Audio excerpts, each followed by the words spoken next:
Bueno, no sé si alguien quiere alguna duda, algo con respecto al tema. Esta la vamos a imprimir y la vamos a colgar siempre para que el número esté disponible y cuáles son las condiciones para el paciente que debemos derivar. Ahí encontré un consenso sobre el manejo de fármacos antitrombóticos en síndromes coronarios y ahí está un poco lo que estábamos discutiendo. Así que de última después se los mando, desde el 2023, de octubre del 2023. Bien, gracias, Machi. Bueno, el último tema, intubación orotraqueal, más que nada esto para repasar el algoritmo, no tanto la práctica, porque bueno, si bien uno con la práctica aprende un montón de cosas, el paciente que debe ser intubado, por lo general, aquel paciente que tiene un Glasgow menor a 8, lesiones maxilofaciales que comprometan la vía aérea, lesiones a la región cervical, grandes quemaduras, traumas, inflamaciones, una mecánica respiratoria insuficiente, traumas torácicos como por ejemplo el tórax en balancín, el paro cardiorrespiratorio y bueno, obviamente los grandes quemados. ¿Cuándo podemos llegar a contraindicar en la intubación? Cuando nos debemos o estamos ante una dificultad o una imposibilidad para el mismo, no tenemos un equipo preparado, no tenemos el aprendizaje, la eficacia o más que nada la experiencia. ¿Sí? Cuando haya una falta de indicación para el mismo, cuando el Glasgow sea mayor a 8 y no esté relacionado a una mecánica respiratoria insuficiente. Y bueno, como dije recién, la falta de personal con experiencia. ¿Qué complicaciones puede presentar un paciente que esté intubado? Primero, lesiones en la vía aérea, que pueden llegar a generar hemorragias. El paciente mal sedado puede llegar incluso a tener dolor y reflejos. Podemos desencadenar un neumotórax, infecciones, más que nada cuando el paciente, bueno, va a estar intubado durante largo tiempo, y obstrucción, raro, pero la bibliografía te dice que incluso el tubo puede llegar a codarse y obstruir la vía aérea. Yo la verdad que nunca lo escuché que pasara eso, más que nada por el material que están hechos los tubos endotraqueales. Como medida general, los elementos que vamos a tener, básico primero es el equipo entrenado. Por más que tengamos todos los elementos y un equipo no esté entrenado, básicamente haremos desastre. Una boca o fuente de oxígeno, una camilla móvil que se pueda adecuar a la altura del que va a realizar la intubación, las cánulas, las máscaras faciales, el laringoscopio, el tubo endotraqueal con sus diferentes medidas, fijadores de tubo, que bueno, nosotros siempre lo hacemos en forma artesanal, máscara laringia, máscara ambú, y siempre tener en claro que debemos necesitar la medicación inicial para esto y el carro de paro. Que evaluamos el examen físico y muchas veces lo hacemos en forma acotada y rápido. Los predictores del examen físico que nos va a decir si una vía aérea es fácil o difícil de intubar. Hay uno que es la distancia tiromentoniana, que cuando mayor es de 6,5 o 6 centímetros, la dificultad va a ser mínima. Y cuando más acortada está esa distancia, más dificultosa va a ser. No quiere decir que una distancia tiromentoniana menor a 6 centímetros nos va a perjudicar, pero hay gente que tiene la experiencia y que lo hace básicamente sin ningún problema. La famosa escala de Malampati nos permite evaluar a simple vista qué clase de cavidad oral y faringia tiene el paciente, cuando la visibilidad del paladar blando y la úvula la podemos ver sin ningún inconveniente. Por lo general son fáciles de intubar, una clase 1, pero hay pacientes que tienen macroglosia, pacientes obesos, cuello corto, en el cual la úvula, el paladar blando son muy difíciles de evaluar, y entonces nos puede llegar a decir que la intubación de estos pacientes va a ser un poco dificultosa, más que nada. La secuencia rápida de intubación tiene básicamente 7 u 8 puntos, porque hay algunos que tienen la secuencia separada entre lo que es el pretratamiento de la, ¿cómo se llama? El bloqueo neuromuscular y la sedación, pero 7 u 8 puntos siempre son los principales. Primero, siempre entonces tener el personal y el equipo preparado.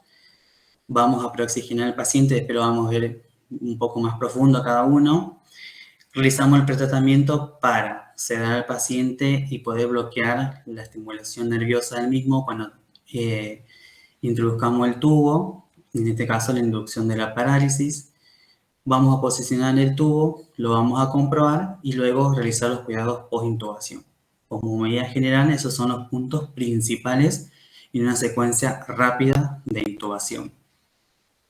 Con respecto a la preparación, mantenemos al paciente siempre en shock room, con doble vía periférica, monitoreado. Vamos a organizar el material, evaluar la vía aérea y más que nada siempre tener un plan alternativo en caso de que la intubación no se logre.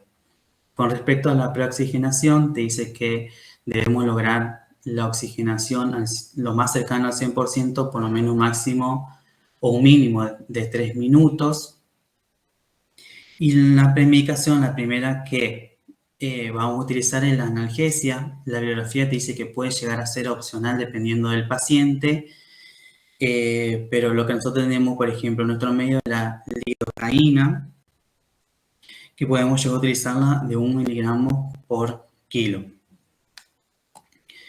Con respecto a la inducción, que es la sedación del paciente, en nuestro medio podemos tener el propofol o el midazolam, más que nada. Yo puse ahí las dosis, sé que en la guardia tenemos la medicación, la forma de presentación y cómo podemos llegar a utilizarla con respecto al peso aproximado de nuestro paciente.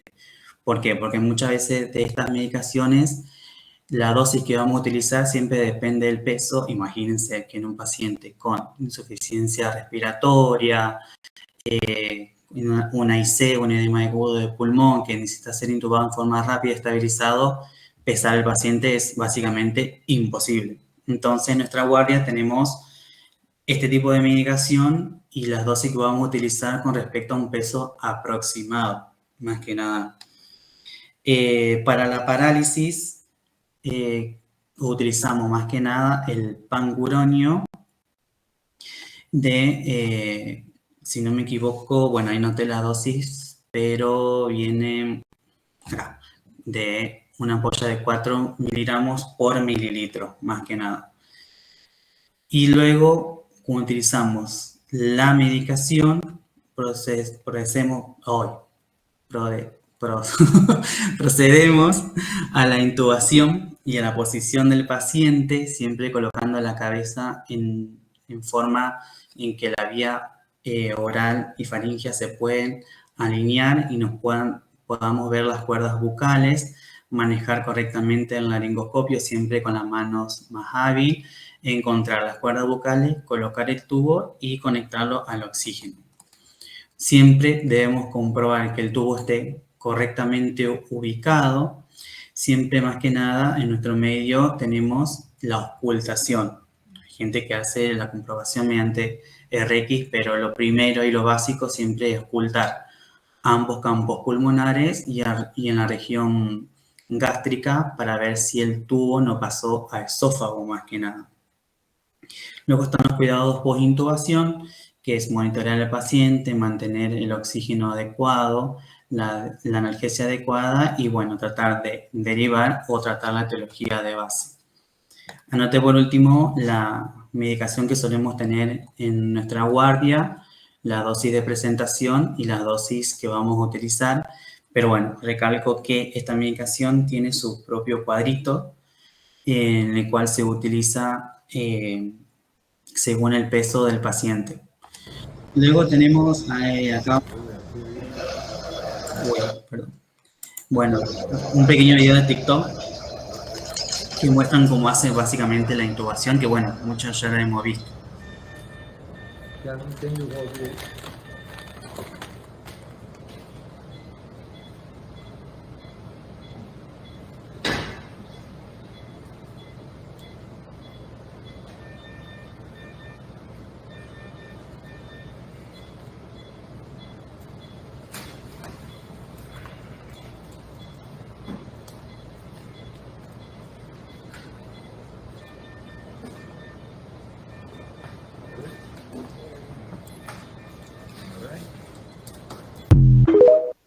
Bueno, lo que hizo ahí básicamente es siempre observar la vía aérea, utilizar el laringoscopio, colocar el tubo con una guía, que también la solemos tener en la guardia, y luego que colocó el tubo, el otro doctor o el compañero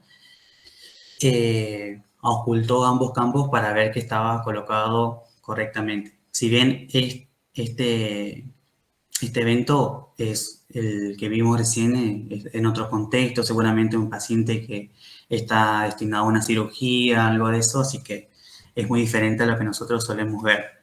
Y después otro pequeño video también. El día de hoy veremos cómo se realiza una intubación endotraqueal. En este caso, se coloca el laringoscopio en la base de la lengua hasta verificar la epiglotis. Luego se toma el tubo endotraqueal y luego de mover la epiglotis se introduce este tubo aproximadamente de 20 a 22 centímetros dentro de la tráquea. Posterior a eso, y verificando que está bien colocado, se conecta a la máquina de ventilación asistida. De esta manera se puede dar una anestesia general. Bien. Nada, eran unos videos que encontré en TikTok que me parecían genial. Más que nada, bueno, para revisar siempre cómo lo hacen otros medios, pero nosotros siempre tenemos nuestra propia práctica, nuestro personal que ya con el que confiamos, nuestra medicación que sabemos dónde está, cómo se utiliza. Pero bueno, siempre recalcar esto que la intubación es algo que muchas veces se aprende con la práctica y que no todas las vías aéreas son fáciles de intubar y que siempre deben ser evaluadas en su totalidad. No sé si alguien quiere agregar. Yo ya terminé.